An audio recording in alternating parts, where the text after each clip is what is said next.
New World launched recently, and at launch there were queue time issues due to Amazon servers being overloaded, which is perfectly understandable when you take into consideration the fact that Amazon, up until New World's release, had not had a single good game released or a single successful game released. I can guarantee that almost nobody remembers the Grand Tour video game, and the only reason anyone knew Crucible existed was because of how bad that game was. So it's very easy to understand why Amazon didn't expect over 900,000 active players to be playing New World. But for some reason there's been people trying to claim that Amazon purposely engineered the high queue times at launch in order to stop people from refunding the game, which is utterly insane. And I've even seen people try to claim that Amazon purposely caused the destruction of RTX 3090s in order to drive up GPU purchases on Amazon. Another insane theory going around. Why and how anyone would think that Amazon wants to purposely destroy their GPU is mind-bogglingly stupid. These nutjob conspiracy theorists couldn't get weirder if they tried, and today we'll be looking at a video trying to claim that Amazon intentionally increased queue times, so without further delay, I'll let the video play.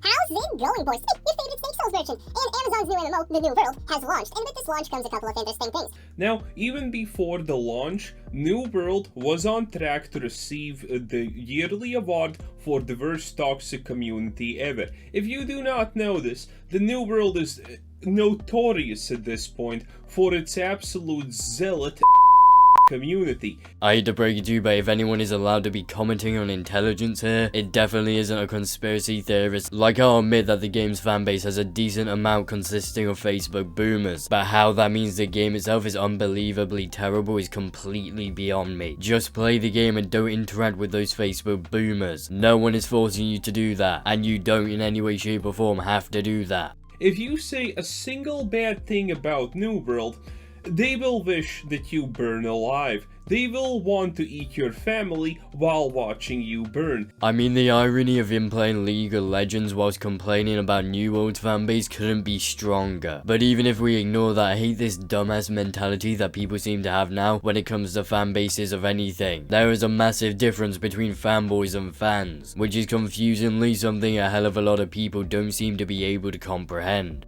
The community around New World is all around 100% horrible, but that's nothing new. But the launch itself, oh, that's spicy. Currently at Steam, as I'm recording this, New World is sitting at a 54% approval rate. That's 54% thumbs up.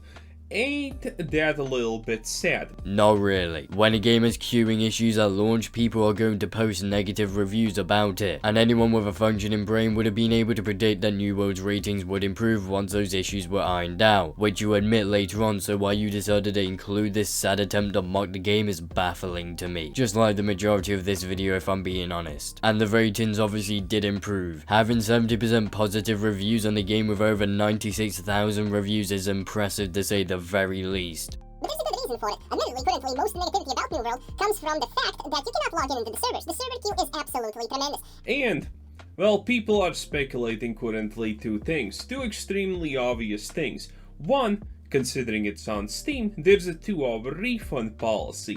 And considering New World's gameplay can be fully experienced in around 10 minutes, well, you know, there is a risk that some people will refund it. So there is speculation that Amazon artificially has created these queues. That has to be one of the saddest and most idiotic ideas I have ever heard in my entire life. Because the fact the game had long queue times would lead to more refunds. The majority of people would not sit through a queue for 2 hours. They'd get fed up after 30 minutes and either refund the game or wait for the server issues to be fixed. And if they weren't fixed within 2 weeks, aka the time period you're allowed to issue refunds for, then they just more than likely request a refund for the game. Also, New World's gameplay cannot be experienced in its entirety within 10 minutes. That is complete bullshit. I'm around 9 hours into the game and I have barely scratched the surface of its gameplay. A lot of people are saying a lot of stuff that does not make sense. For example, a 15-minute queue. Position 3672. A 60-minute queue. Position 3423. Yeah, no shit. Estimated wait times will vary from server to server, and in New World's case, world to world. It really doesn't take a genius to figure that one out. I mean, they're goddamn estimates, for fuck's sake. They weren't going to be able to tell you the exact time you'll be able to get into a server. That's literally impossible. Essentially, these margins of entry seem completely random, and people are speculating that seemingly every time you try to log in, the waiting queue is around 2 hours. Then just wait for the servers to be fixed if you're worried about the possibility of not getting a refund. And you've got to love how he doesn't put up any screenshots to back up this claim either. Plus, if there's a consistent flow of the same number of players trying to enter a game, then the estimated wait time will obviously be around the same amount of time for most people. And this does not make sense for a lot of reasons. One, the very obvious fact that the Steam refund policy is less than 2 hours played. When it comes to refunds on Steam, you're almost always guaranteed a refund no matter what. Steam has the undeniably absolute best customer support when it comes to refunds in gaming right now. So if Amazon really wanted to do this, then Steam would not be the ideal storefront for it. And unsurprisingly, there's people in this guy's comment section talking about how they got a refund, even when they had more than 2 hours in the game due to the queues, which also at the same time backs up my previous argument about how long queue times actually leads to more refunds and not less. And yes, trying to log into the game still counts as time played, which obviously it shouldn't, but there's absolutely no way to work around this in my opinion.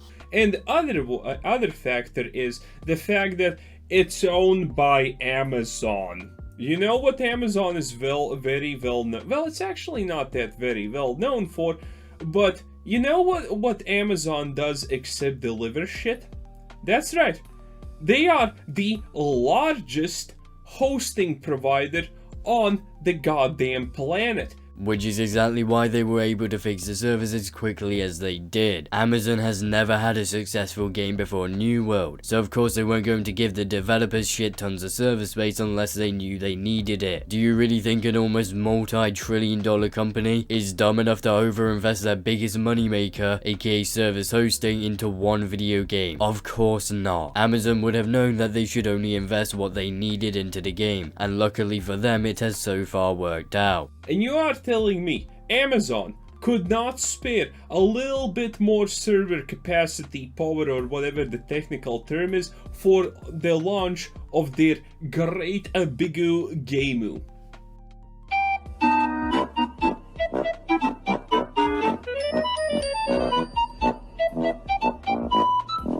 What the fuck was my man even trying to say there? Amazon would be fully aware of how piss poor their reputation is in gaming, and how disgustingly terrible their track record was before New World. Anyone thinking they were going to be expecting over 900,000 players at launch is out of their damn mind.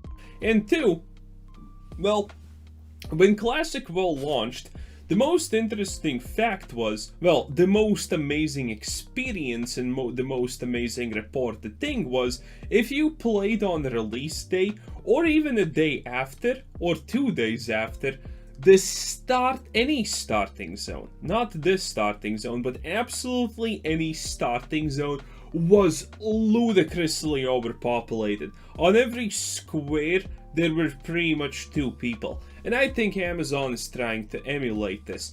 I love to break it to you, but Amazon doesn't need to extend queue times in order to do that. They had over 900,000 people trying to play the game at the time. The fact that anyone is shocked about server issues existing when that many people were trying to play is just depressing. Although I really shouldn't be expecting any intelligence from a guy spreading these dumbass conspiracy theories. Now the rest of this guy's video is him trying to argue that the game is going to die within a month because streamers will get bored of the game, which is so brain dead I'm not even going to justify it with a legitimate response. And that unfortunately means we have finally reached the end of my video, so with all that being said, please don't forget to do all the things YouTubers love to pay you to do, aka check out my Discord server, follow me on Twitter, as well as like, comment and subscribe. So that I'll see you all in the next video.